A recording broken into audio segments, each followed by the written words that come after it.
ইসরায়েলের নেতানিয়াহু মারা গেছে যে এটা 100% সত্যি। কারণ ইসরায়েলের প্রধানমন্ত্রী মারা যাওয়ার পরে ইসরায়েলের প্রধানমন্ত্রীকে কোনো ভিডিওর ভিতরে দেখা যায় নাই। যেদিন থেকে ইরান তার বাসভবনে হামলা করছে তার পরের দিন থেকে তার কোনো ভিডিও ভাইরাল হয় নাই এবং ক্যামেরার সামনে তাকে কোনো দেখাও যায় নাই। এই ভিডিওটা তারা এআই দ্বারা করছিল, যে মানুষকে বুঝাইতে চাইছে যে আমাদের প্রধানমন্ত্রী এখনও বেঁচে আছে।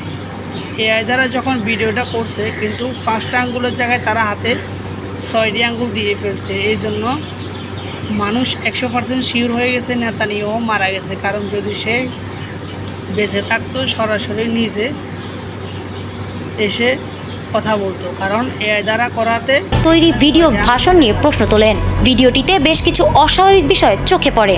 সবচেয়ে আলোচিত ছিল নেতানিয়াহুর হাতে 6টি আঙুল দেখা যাওয়ার বিষয়টি। প্রশ্ন এখন ঘনীভূত হচ্ছে একটি বিষয় ঘিরে, নেতানিয়াহু কি আদৌ জীবিত আছেন, নাকি তাকে আড়াল করে যুদ্ধ চালিয়ে যাওয়ার জন্যই সামনে আনা হয়েছে এই এআই ভাষণ?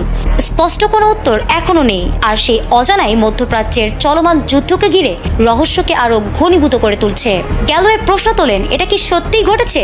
কেন ইসরায়েল গত রাতে নেতানিয়াহুর একটি এআই ভাষণ প্রকাশ করলো, যেখানে প্রধানমন্ত্রীকে আক্ষরিক অর্থেই 6 আঙুল দেখাতে দেখা যায়? তিনি এখন কোথায়? আর তার এই মন্তব্য দ্রুতই সামাজিক মাধ্যমে ছড়িয়ে পড়েছে এবং নতুন করে সন্দেহ উস্কে দিয়েছে। তিনি শুধু নেতানিয়াহু নয়, ইসরায়েলের কট্টর ডানপন্থী মন্ত্রী ইতামার বেন গাভিরকেও নিয়ে প্রশ্ন তুলেছে। গ্যালোয়ের ভাষায় বেন গাভির কোথায় এবং কেন পশ্চিমা সংবাদ মাধ্যম এসব প্রশ্ন তুলছে না?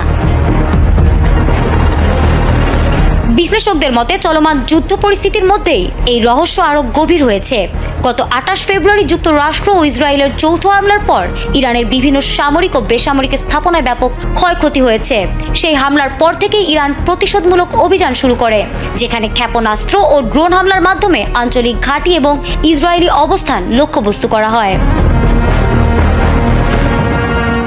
এমন উত্তপ্ত পরিস্থিতির মধ্যেই নেতানিয়াহুর হঠাৎ জনসম্মুখে অনুপস্থিতি নতুন জল্পনার জন্ম দিয়েছেন। কেউ বলছেন নিরাপত্তাজনিত কারণে তাকে গোপন স্থানে রাখা হয়েছে, আবার কেউ সন্দেহ করছেন এই এআই ভাষণ কি আসলে কোনো বড় সত্য আড়াল করার চেষ্টা।